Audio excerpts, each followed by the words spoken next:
What's up, everybody? It's Brady, and I just got back from seeing Spider-Man No Way Home, and I wanted to give my thoughts on this. This is something I want to do a lot more on the channel, is not just live stream games and that kind of stuff. I want to do movie reviews. I want to do TV show reviews. We're going to start off with a bunch of Marvel stuff here. So spoiler free to start here, so don't worry about that. We're going to dive into overall thoughts on the movie, and then eventually you'll have a plenty of time, lots of spoiler warnings, where I'll start talking about stuff that you haven't seen, and we can kind of have chats in the comments until after you see the movie. Sound good? Cool.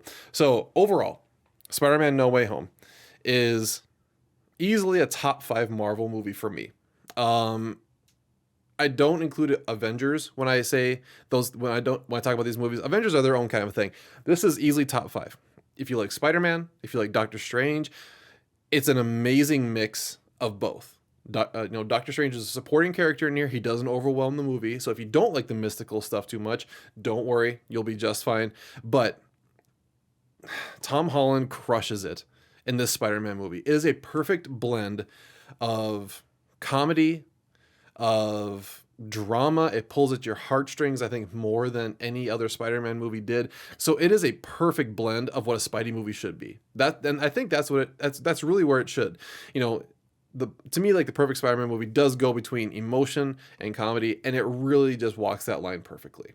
And I think, MJ, obviously Zendaya, she's great.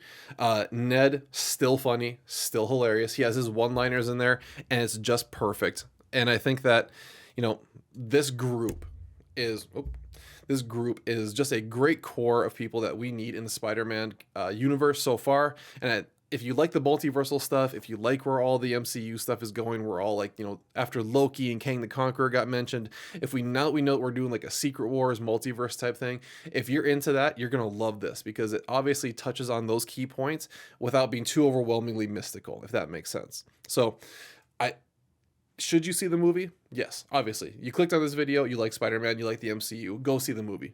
Preferably sooner rather than later, because Twitter and Instagram and Facebook, social media in general, is just swamped with spoilers already. So, excuse me.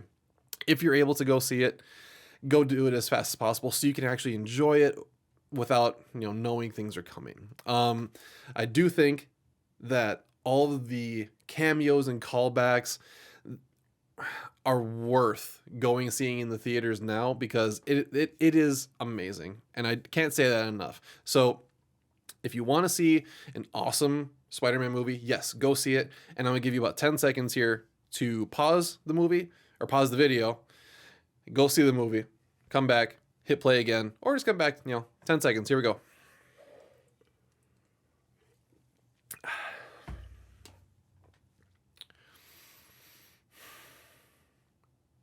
Andrew Garfield, you lying sack of crap. The Spider-Verse is alive and well in this movie, and it is hands down mountains above what I was expecting. It is comedic, it is fantastic, and I don't think it could have been done any better. Excuse me again. But Andrew Garfield and Tobey Maguire, to me, they're like in Civil War. Where we had Bucky and Falcon, and they were like those comedic background characters, and they were just, going back and forth, having these one-liners and like memorable moments.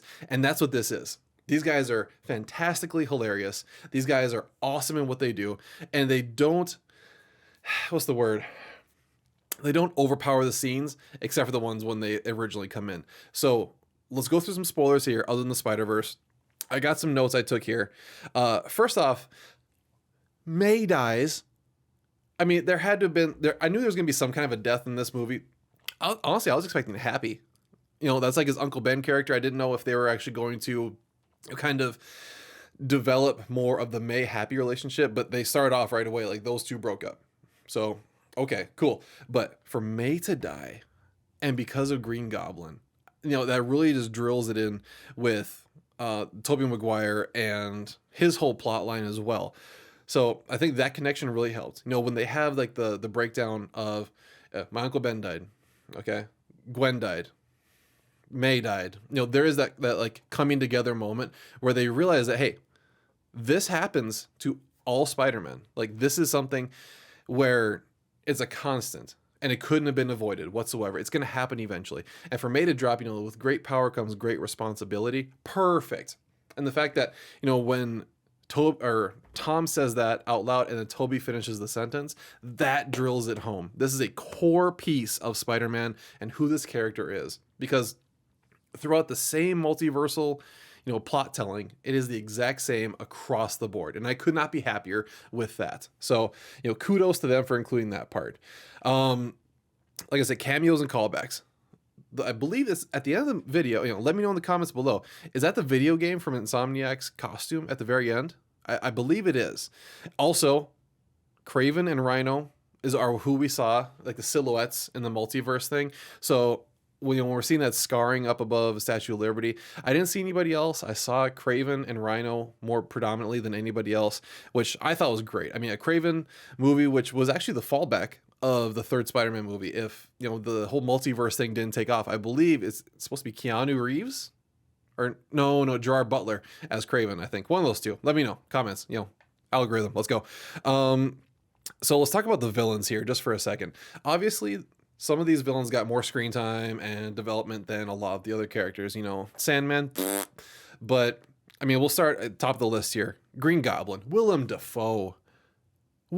Good for you. Seriously, you're 60-some years old and you're still nailing this character. I don't think doing the younger Green Goblin or even doing, James Franco, I mean, obviously that wasn't going to happen, but how can he just flip the switch from Norman Osborn to a super demented Green Goblin so easily? The dude is a phenomenal actor. Like when they're fighting in May's Happy's apartment building in the lobby, and he's like, Spider-Man's on his shoulders, he's punching, and Willem Dafoe, he gets that giant, like almost demonic looking smile, and it just encapsulates Green Goblin to a damn T. Willem Dafoe was terrifying, and I loved every second he was on the screen. Especially because he was like, when Norman came out, Green Goblin went away, he goes to feast. He goes there, he's trying to find somebody, he's trying to get help, and then when Green Goblin takes over, obviously shit hits the fan. Yep, we knew that was going to happen. But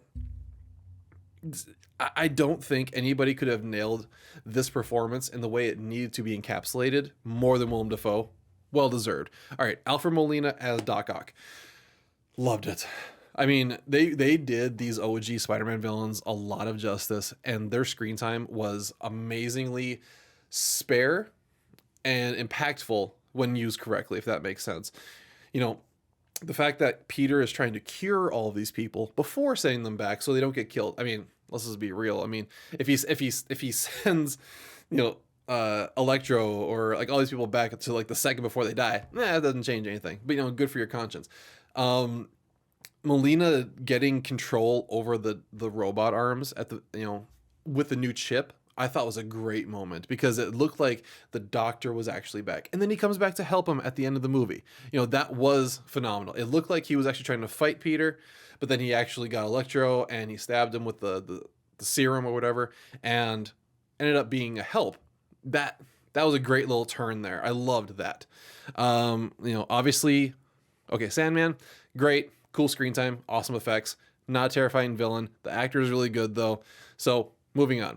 Electro, Jamie Foxx. Okay, so I think what they basically said about the Electro character was, hey, we're not going to have this character and Jamie Foxx comes to play it. We're going to have Jamie Foxx just be who he wants to be with powers, because the comedy that Jamie Foxx was delivering, the look, obviously he didn't want the comb over, he didn't want the goofy glasses and the buck teeth. They really just made Jamie Foxx like, hey, you use your comedic chops like you have. Like in the beginning, he's like, we're just gonna stand here and act like I'm not buck ass naked. I mean, there was so many things that he said and did that I thought were just perfect. And like I said, I feel it's just Jamie Foxx with electric powers, not some weird nerd that turns into Electro who's played by Jamie Foxx, and it just didn't work in with the Andrew Garfield stuff. So I think that all four of them. Oh, okay. Also, Lizard. No, just like Sandman. Big CGI guy. Obviously, they didn't give him screen time because he's a lot of CG. Figured that part out pretty quickly. I think that they're obviously setting up for Sinister Six.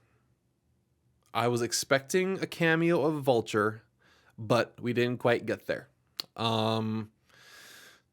We'll see what happens. but I really think that they're trying to set it up where like some kind of like multiversal event happens, probably Doctor Strange, and they just bring all these guys back for one last hurrah, or they swap a few people out with who might be upcoming. But I fully enjoyed it. Okay, next on the notes, Wong is Sorcerer Supreme. That took me by surprise. But then it was like, he got by technicality because I blipped for 5 years. Okay, I guess, yeah, I mean, you were gone for 5 years. Somebody had to be Sorcerer Supreme. Also, they didn't use the same footage from the commercial as they do in the movie, which I love when we get like sidestepped like that. I love getting like, little bait and switch there, because Wong didn't say don't do that spell. And then Doctor Strange does it anyway. He's like, leave me out of it. He goes away. It's perfect. And I couldn't be happier. Also, Ned's magical. That came out of nowhere. I was not expecting Ned to have some kind of mystical connection and mastering portals in the first 10 minutes he has a sling ring on. That was pretty sweet. Oh my gosh. Another cameo, Daredevil. So obviously this is going to tie into Hawkeye. And if you didn't, okay, spoilers for Hawkeye. Okay, spoilers. Fast forward about 20 seconds if you want to hear this. The end of episode 5, they show Kingpin in like a picture. So he's tied to Hawkeye, and then we see Daredevil, who, I mean, Kingpin is Daredevil's like arch nemesis basically. So I think we're gonna see a lot more Daredevil. I'm gonna need to really watch through that show with a fine tooth comb and see exactly what they're doing with that character, just to see how they're gonna tie it in. His cameo was great. He's the lawyer. He catches the rock as it comes in. He says, "Hey, get a better lawyer." For all that kind of stuff. And I thought it was great. It was just a little sneak peek. You saw the red glasses, you saw the cane, you saw the powers, kind of. So you knew who it was, and it was just fine. Good soup. The Mirrorverse fight. I was expecting a different kind of engagement with that. So I expected what we see in the trailer with like the I know it was gonna be the Mirrorverse, but Doctor Strange folding time and matter. When it went into the Mirrorverse, I was like, okay, this is where we're gonna see all this kind of stuff. The whole idea of having Spider-Man and Doctor Strange fight over the box, to send them back to their time, and then Peter wanting to help fix them, because that's what Aunt May would have wanted, her imparting her goal and ambitions into what Peter should do as Spider-Man worked perfectly, I thought. And when Doctor Strange is like, no, we just need to send them back. If they die, they die, Drago kind of thing. It created enough friction where I believed the fight, if that makes sense to everybody. I don't think that if it was legit them trying to kill each other, then I would not have believed that. I wouldn't have wanted that. That would have been the worst thing in the world. But how they set it up was just perfect, and I couldn't have written it any better. I'm not exactly a writer, but I couldn't have thought it up in my head any better either. So I'm just going through my notes. They're kind of out of order and all over the place. Just bear with me here. When they're in the lab, and we have a couple awesome things happen here. So obviously the Spider-Verse has been broken into, and we have all of them working together to work on their cures for their own separate villains. The the part of where like, hey, those webs, those come out of you, right? And because we have to make our own. Like the fact that Tobey's Spider-Man was so just like not offended but taken back, because he almost got offended, like he was almost like what would be the word? Embarrassed by that. It was amazing. And I loved the fact that they did the meme in here, where Ned was like, hey, Peter. And they're all like, what? It was great. And then when Ned was talking to, I believe, Garfield, no, it was Tobey Maguire. Like, yeah, my best friend, he died in my arms after he tried to kill me. He walks away, and Ned is like, Peter, I'll never try and kill you. Even though he is wearing the sling ring and all that kind of stuff. Don't worry, I won't turn to a supervillain and try and kill you. I thought that was pretty awesome. Garfield saving MJ instead of, like he wasn't able to save Gwen, so he's able to save MJ after Peter gets knocked back. And, we, for a brief second, we all thought MJ was going to die. And then, of course, he breaks down, when he saves her. It was a beautiful moment. I really enjoyed that as well. I said they did the meme. We got a couple callbacks like the rent line, and then a few other things from J. Jonah Jameson. Obviously, perfect in this because they've really taken him from like the Daily Bugle newspaper writer to like almost like an Alex Jones knockoff. Just nothing but conspiracy theories and just anger basically. Take that how you want it, but I mean that's obviously what they try to portray him as. And Jamie Foxx was after he got his powers taken away, he talked to Andrew Garfield and was like, I thought you were gonna be black. There must be a black man or a black Spider-Man somewhere. I was expecting a Miles Morales touch here, maybe kind of somewhat, not really, but whatever. I guess that kind of, would have been too much because we don't really have an established Miles Morales character. So I get it. Even though Donald Glover is Miles Morales' uncle in the first movie, so it could have tied together, but we haven't met him. So, and then the ending portion where Peter sacrifices his memory to the entire world, so nobody knows who he is, nobody ever remembers him, to the woman who just said she loved him, to his best friend, to Doctor Strange, Happy. None of them know him anymore. He's legitimately just a friendly neighborhood Spider-Man that the whole world knows about, but obviously they don't know his identity or anything like that. And when he goes to the restaurants, he talks to MJ, he sees them to talk about how they got an MIT together, because he saved the MIT recruiter, but now she's forgotten him as well, so obviously he's not getting an MIT. He's studying for his GED. You see that when he opens up his suitcase. So he really just threw his entire quote life away to make sure his friends and everybody around him has a life, and also to stop the multiverse effect. We'll go from there. But I thought it was great. I thought it was the perfect sacrificial moment, because I didn't know what was gonna happen, if he was gonna like let the villains come get him, if he was going to go into the multiverse and disappear or what. But this is a great way to kind of almost set like a reset things, let things rebuild and let the universe develop a little bit more without having that giant cosmic threat on just Spider-Man. So now obviously we're going to get into Strange, Wanda, and the multiverse and all those kinds of things. Let me check my final notes here. I think that was what I had. Yeah, all the callbacks. Villains are awesome. Ned's magical. Wong is Sorcerer Supreme. Peter gives up his life so his friends can have a happy life. Because, like I said, when he goes into the restaurant, he sees the Band-Aid, and that's when he puts the note away, because he remembered that she got hurt because of him. And I think that is the key moment where he decides, what, this ain't gonna happen again. So I almost cried in the theater when that part happened. But let's talk about end credits. Obviously, the first post-credit scene is Venom, Tom Hardy in Mexico talking to a bartender. This was not something that I expected. I've been radio silent on the majority of Spider-Man spoilers or news for the past few weeks, so if this did break, I wasn't paying attention. But we see Tom Hardy in Mexico. You hear Venom in the back of his mind. He gets yanked after they finish the spell and everybody's back to their own universes. Fantastic. Oh, okay. Right before that, sorry. Toby and Andrew's little ending moment there where they're all giving each other hugs, and Andrew was like, you're in a lot of pain, aren't you? Yeah, I am. Once again, the comedy between those two, I would watch a Spider-Verse movie if it was just put in this universe. It would be fantastic. But when Venom floats away, and then all of a sudden we look at the bar, little bit of symbiote.